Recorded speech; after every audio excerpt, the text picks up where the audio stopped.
that being a sales leader is a lot like being a parent. Yeah? Okay. I feel that way because as a parent, we want to see our team succeed. We get frustrated when we show them something over and over and over again and they still don't quite seem to get it. Or when you see that they're getting in their own way, that they don't want to listen to you, like that's the most frustrating thing for me. And then there's that gut punch that you have as a parent or a sales leader, that fear that your own shortcomings might become their shortcomings to be passed along to them. And the thing that's worse than that is not really knowing what those shortcomings might be. But we have to keep going, hoping that we're going to make a positive impact, that we're going to somehow break these negative cycles. And maybe you've coached your team, you've trained them, you've given them everything that you can think of to help them to succeed. But then when you go and you listen to their calls or read their emails, you have to wonder, is this all falling on like deaf ears and blind eyes? Am I making an impact at all? Why is it that some members of the team just seem to get it, while others can't really get out of their own way? And then in the meantime, all of your leading and lagging KPIs are starting to trail in the wrong direction. Your boss is putting pressure on you to make something happen. But you know, and I know, you don't control what happens because you can't force them to do the things that they need to do that you want them to do. And I don't know about you, but all of that stress has made me wonder more than once, why did I sign up for this again? I can't tell you how many meltdown text messages I've gotten or hiccup-induced sobbing I've heard over the phone from clients who have reached this breaking point, whether they're new sales managers or even BDRs, all the way up to CROs. I mean, if this were easy, everyone would do it.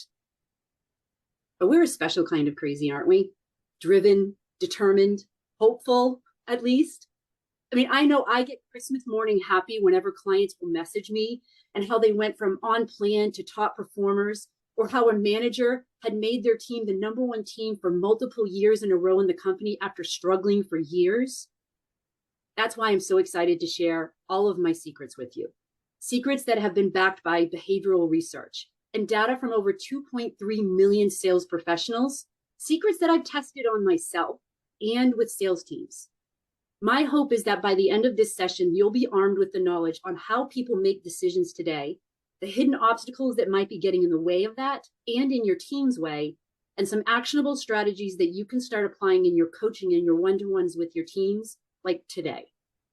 This is how your team's going to blow past your quotas and meet your personal goals, like Erica mentioned. I love doing this work. To see the potential in others realized, I'm just addicted to seeing things grow. And which is kind of coincidental since today is the first day of spring. I'm wearing my flowered necklace. Now's the time for growth. But it would break my heart, though, when I would check back in with some individuals that I'd worked with for months, and I would talk with them and found out that they had regressed back into the old habits that had not really served them very well before. It was heartbreaking when they go back to their old habits. And I learned that one of the reasons, or some of the reasons that this happened, was sometimes it was their manager, sometimes it was their company culture, a lot of times it was the training or lack thereof that they got, and it didn't support their new way of thinking and their new habits. So they either became a thorn in the side to their manager or their company, or they regressed back to their old ways, or they left the company altogether, which defeated the whole purpose. It was almost as if they were trying to diet while they were surrounded by cake, beer, and nachos, and it just didn't exactly support their new habits. But then one day, one of my coaching clients, let's call him John, because that was his name, John was on a performance plan. He came to me completely desperate to make a lot of big changes. And after about 8 weeks of coaching, the changes he was making was starting to show up in his pipeline and his deals. His manager, David, emailed me and he only wanted to know 2 things. What did you do to John? And then how do I do that with the rest of my team? You see, David was recently promoted to a sales manager as a top rep. Does that sound familiar for anyone else here? Top rep turned sales manager. And he shared that he wanted to put his Latin America team on the map, literally on the map. He wanted to open an office there and run the division. But right now it was just him and his 6 sales reps.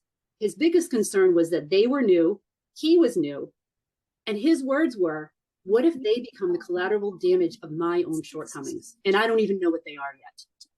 So when I did a data analysis of him and his whole team, I noticed there was an alarming trend that led me to a deeper analysis of 500,000 managers and the people who reported directly to them. Now, we've all heard the phrase, I think, as goes the manager, so goes the team. We can see this and observe this a lot of times in our companies and our organizations. But in sales, it's not just an observation, it's an algorithm.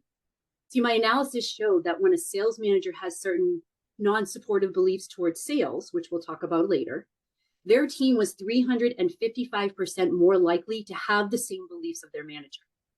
And beliefs are the fuel for the mindsets, and mindset is everything. Because psychology tells us that how we think determines what we do, or how and if we'll even do it. But the good news is that in my analysis, I found that managers who had supportive beliefs, positive beliefs towards sales and the activities of sales, they were 1,000% more likely to pass the positive beliefs on to their team. That's how much more powerful they are. Unfortunately, only 7% of managers out of those 500,000 that I have analyzed actually had the mindsets that were going to support success. But why does the perception of sales really matter? Why did the beliefs even matter? You know, it's still a little bit funny to me whenever my mom asks me to describe what it is that I do for work every day. And I tell her, Ma, I talk to salespeople every single day on purpose. And that's the face that she gives me because she doesn't understand. Because growing up, I hated the idea of sales. When I went to college to get a degree in marketing and business, my advisor told me I would be a great salesperson. I should consider some sales roles after school. I didn't even let him finish the sentence. There is no flipping way that I'm going to call people, interrupt them, and push them into buying stuff that they don't want to. So if any of those jobs have the word sales in it, then you can just cross it off the list. So like a lot of you here who never planned on being a sales leader or in sales for that matter, I was not planning to talk to salespeople every day. And if you've heard or if you've read Daniel Pink's book, To Sell as Human, if not, I highly recommend it. But if you have, then you know that his research shows that 7 out of 10 of us see sales as pushy and slimy and sleazy. It hasn't changed much. Actually, HubSpot did a survey in 2016 that ranked sales as the 3rd least trusted profession today. But hey, the good news is that we ranked higher than the politicians and the lawyers, so we've got that going for us. In fact, another study of 1,000 salespeople suggested that salespeople don't even trust other salespeople. Go figure that. But as I told my mom, sales is about helping others. It's about being the kind of person who puts other people's interests first and can communicate well with them to make them feel comfortable in their choices. Sales is life. We are all salespeople. We are all sellers. But it was the experiences that I had with students at Harvard Business School. When the program started, I think it was about 5 years ago, that was part of the inspiration for my book, Buyer First, to grow your business with collaborative selling. You see, during the program, students were given a case study and told that they were going to play the buyers and sellers in a video role play. My job as their coach was to review it and give them feedback, much like your everyday tasks. As I started watching these videos, though, it was interesting to me that they started off having these nice, light, easy conversations with their counterparts, like human beings do. But when it came time for them to do the role play and slip into the buyer and seller roles, it was like they had put on these masks and costumes like Comic-Con and forgot that they were human beings. Hi, Mr. Smith. Thank you for meeting with me today. Now, I'm here to offer you the best new in market product, unlike anything that you've ever seen before. Now, I know that you need to have limited shelf space, but you have to have popular, high-quality products that align with your brand promise and healthy margins to reach your fiscal goals, which is why I'm so excited to share with you these products that have met all of those requirements, and we're prepared to offer you an exclusive partnership with margins of up to 20%. I know, unheard of in your space, but if you're willing to just sign this order for 100 units today, renewable every quarter, we can guarantee that rate. Students talked way too fast. I don't think they ever took a breath to actually ask a question, and of course started pitching too soon and then immediately started discounting. Does it sound a little bit familiar to some of the call recordings you might have heard lately? I hope not. When I asked students what they thought of their videos, most of them said, I think I did pretty well. Their partner agreed with them. Really? So if there was anything that you would do differently, what would you do? I don't know, maybe I'll talk a little slower. As I started to push back on the lack of questions that they asked, almost all of them replied with some version of, well, isn't that what a salesperson is supposed to do?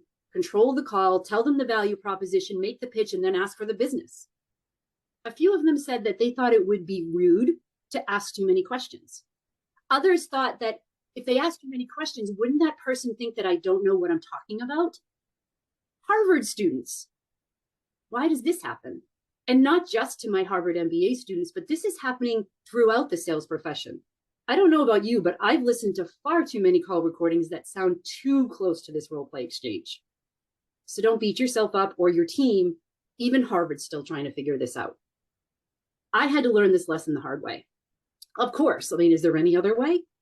When I first started my business back in the Great Recession of 2007, I had just gotten laid off from my corporate finance job in marketing. And I was so burned by that experience, I vowed to get my revenge. I was going to start my own business and become wildly successful. Yeah, instead, I found myself at the grocery store a week before Christmas with the cashier telling me that my card was declined and all of the groceries were going to have to go back on the shelves. I needed to figure out how to sell, and fast. I knew I needed to get more clients and I was desperate to change my circumstances. I had goals, I thought, but I just didn't know what to do. They didn't teach me this part in college. Thank God they're starting to now. So I did what everybody does. I read all of the sales books, went to the workshops, did all of the trainings. I studied spin selling and solution selling and question-based selling and baseline selling, strategic selling, relationship selling, Sandler selling, referral selling, stand up on your foot and rub your belly at the same time selling. If it was a weight loss program, I would have been the Oprah Winfrey of sales programs. Like you or your sellers, who you've maybe tried every messaging angle or sequence or cadence or methodology or process to make something happen. If I could just get myself to do all of the things that these books told me to do, then I'll be successful, right?